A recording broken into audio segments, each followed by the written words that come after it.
Powerful insights often occur when you least expect them. On Transformative Leadership Conversations, they're at the heart of every episode. Hi, I'm your host, Winnie da Silva. In this season, I'm sharing short, focused leadership insights, practical ideas, myths worth challenging, and tools you can immediately apply in your work. Together, we'll explore what it really takes to lead effectively today, from understanding your role and the value you create to sharpening the way you think, communicate, and solve problems as a leader. In each episode, you'll walk away with inspiration, strategies, and practical tools to strengthen your leadership, build effective teams, and lead thriving organizations.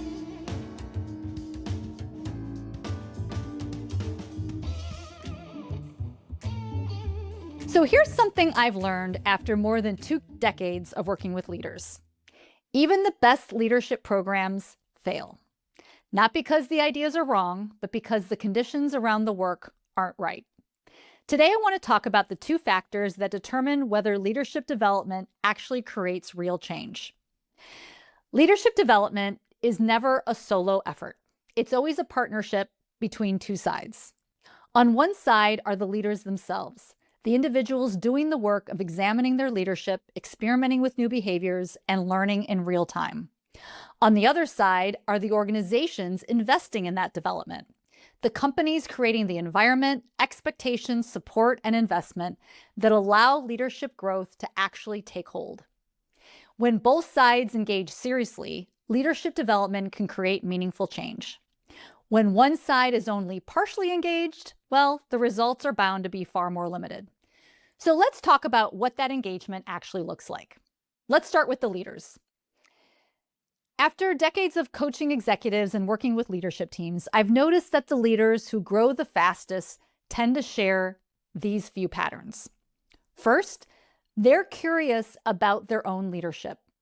They genuinely want to understand the patterns behind how they lead, how they make decisions, how they communicate, and how others experience them.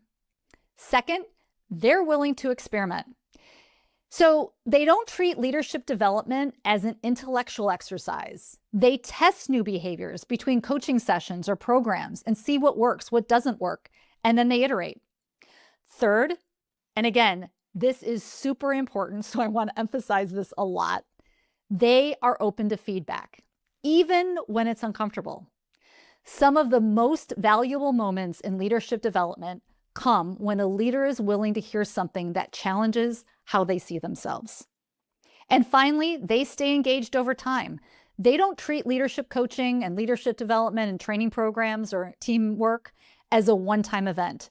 They understand that leadership growth happens when continued reflection and practice take place. These patterns show up whether the work is executive coaching, leadership programs, or team development. But leadership growth doesn't happen in isolation, right? Organizations play an equally important role in determining whether leadership development actually works. In the organizations where I see the most impact, a few things are consistently present. First, development is connected to real business challenges. This is critical, right? We're not just doing this for fun. Leaders are working on issues that matter to the organization. They matter to the business. These are not hypothetical exercises or concepts. Second, senior leaders model the behavior themselves. When executives demonstrate curiosity, reflection, and openness to feedback, it signals to the whole organization that leadership growth is part of the culture. Honestly, it's also hard for any type of leadership development investment to take hold if the leaders at the top haven't learned those same concepts and they're not living out those same new behaviors. Third, leaders are given space to apply what they've learned. So without time to reflect, test ideas, adjust behaviors, development rarely sticks.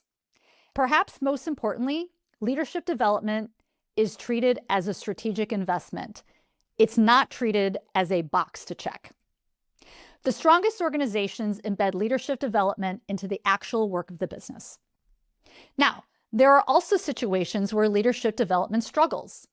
If you're expecting a quick fix, for example, if you're treating development as compliance, if you're not willing to examine leadership behaviors, and there are no follow-through after programs.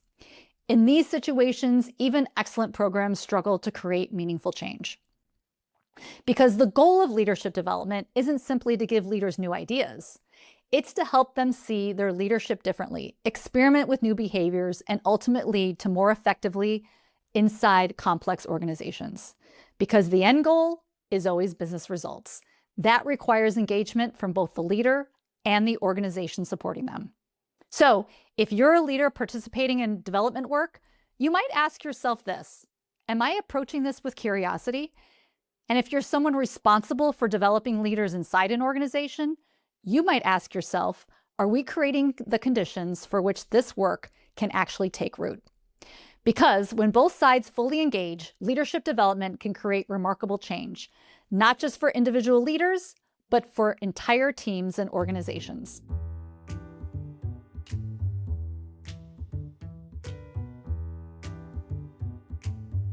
Thank you for listening to this episode of Transformative Leadership Conversations. If you're ready to take your leadership to the next level or empower your teams for success, I'm here to help. Reach out to me directly at winnie@winifred.org or visit me at www.winniedasilva.com to learn more about my work coaching executives, developing critical leadership skills, and helping organizations build effective teams. You can also find me on Substack and LinkedIn and YouTube.